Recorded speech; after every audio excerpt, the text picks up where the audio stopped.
तायुग्यराज आजू मन हर्ष भयो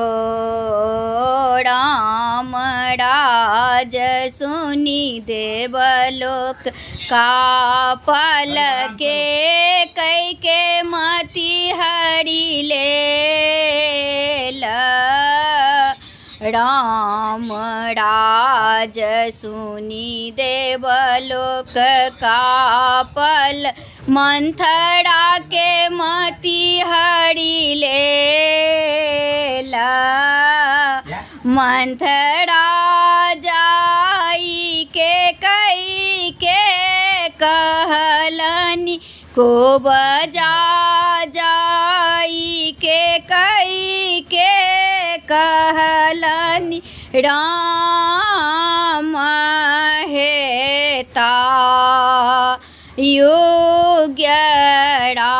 युग्यराज आजू मन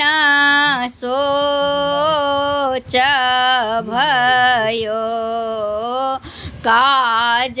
राज में भूल गयो